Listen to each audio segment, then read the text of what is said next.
Okay, now today we are going to start lesson 4 agriculture of geography. Again I am repeating lesson 4, chapter name is agriculture. Now you will be asking why chapter 2 and 3 is not there, why I am not teaching. Just because 2 and 3 is not in your syllabus. Okay, it has been cut down last year. Okay, so today we are going to start with lesson 4 agriculture. Now before that I want to tell you about chapter 1 which we have done it. Okay, the flow chart which is there on the first page. Secondly, the map work which is there, the type of soil, and the back exercises. If the question which I have given, if one of the question is not there and which is there at the back of the book, please do that. Okay, so all the questions which I have given to you, whether it is 1 mark or 3 mark or 5 marks, all have to be done in your notebook. Okay, and don't go out to bring out the map and all, just trace it out from your book and just do the map work. Okay, is it clear? Okay, now we will start with lesson number 4, agriculture. Now this is a very common topic which you have come across. Okay, here today we are only going to complete 2 pages. Okay, now India is totally an agriculture based country. Okay, now before independence also and after independence, though it was not so much advanced in industries and factories, you will find 80% of the population was totally engaged in agriculture. Okay, why? Because see, they did not have any other infrastructure or any other sectors to move on. So that's why India is totally an agriculture based country. Okay, and now here we are going to study about the types of farming. Before we start with the types of farming, just come across with this left hand side first paragraph. Left hand side first paragraph, and there you will write one question. Why is agriculture important in our country like India? Why is agriculture important in our country like India? So answer is being given here. It's totally an agriculture based country. Okay, 2/3 of the population, here it is being given, 2/3 of the population is totally engaged in agriculture. Then agriculture is also a primary activity, and due to that which produces most of the food. Okay, the food which we eat, they produce the most of the food. Okay, whether it is a cash crop or whether it is a food crop. Besides this, agriculture is also related to the agro-based industries. Agro-based industries. For example, cotton and textile, sugar industry. Okay, then you will also find the flour industry. All these industries are correlated with agriculture. So again, on the left hand side paragraph, you will write one question. Why is agriculture important in our country like India? This will be carrying 3 marks. This will be carrying 3 marks. Okay, now we come to types of farming. Today we are going to study about the different types of farming. The first one is a primitive subsistence farming. Primitive subsistence farming. Now primitive means it is generally being practiced in some parts where the modernization has not come. The modern implementation of farming is not being done.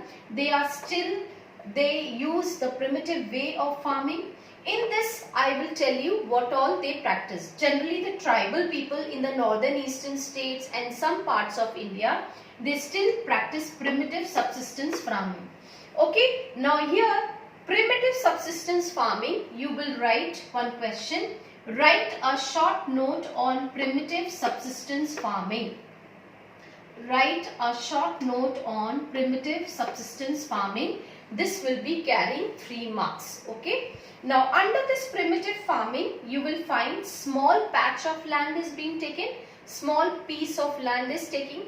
Secondly, they wait for the rains to come. They do not have irrigation system or something like that. They do not have modern irrigation system like fertilizers or pesticides or tube wells or irrigation system or HYV seeds or something like that. They go on a traditional method, okay? They wait for the rains to come.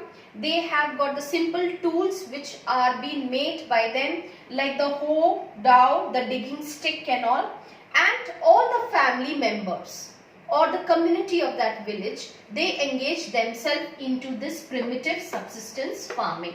Okay, apart from that, they depend upon the monsoon, and it also depends upon the fertility of the soil and plus the environmental conditions and all. Okay, so that is called as primitive subsistence farming. Now under primitive subsistence farming, you will come to know about slash and burn method, I think, which we have studied before also. Okay, in class 9th we have studied about the forest society, in which we had done one case study about the Bastar region. There they used to practice slash and burn method. So for the next paragraph, the last paragraph on left hand side, write one question here. What is slash and burn method? What is slash and burn method? And this will also carry 3 marks. Now under this, they clear the farmers. Generally it is being done by the tribals. They clear a patch of land. Okay, they do the agriculture for few years. Okay, by using the common tools which they have. Okay, they wait for the rains and all. Then after that, when the soil loses its fertility or when soil fertility decreases, then they leave that land and they move to another piece of land. Okay, they burn it and then they move it to the other piece of land. This method of cultivation is called as slash and burn method of cultivation. Is it clear? Is it clear? Okay, so now here you will come to know about the different names which have been given to slash and burn method. Okay, different names which are being given to slash and burn method. We are going to talk about in India, within India, when we go to the northern eastern states, what is being called in Assam, what is being called in Chhattisgarh, like that the names are being used. And then we are also going to study the other parts of the world. In other parts of the world, wherever the tribal groups are living, they also practice this slash and burn method and they use the different names and all.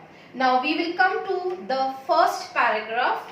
Okay, can you name some such type of farming and all? Okay, so this paragraph which is there, the second paragraph, right hand side. Now in India, Jhooming in northern eastern state. Now each word is very important, children. This can come in 1 mark. So underline Jhooming in Assam, Meghalaya, Mizoram and Nagaland. Pamlaw in Manipur and Diba in Bastar district of Chhattisgarh, Andaman and Nicobar Islands. So these are the different names being given for slash and burn method. So you will underline each name. Jhooming, Pamlaw, Diba. Okay, so all these names you should know and where it is being used for slash and burn method. Now we come to the other parts of the world. Okay, what name is being given to the slash and burn method? Now you will find that Jhooming, the slash and burn agriculture is known as milpa. Milpa in Mexico, underline that.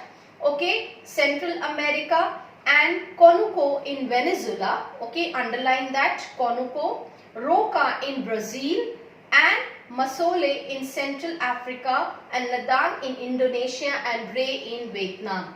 So you should underline all these names which are being used in different parts of the world for slash and burn method. Is it clear? Is it clear?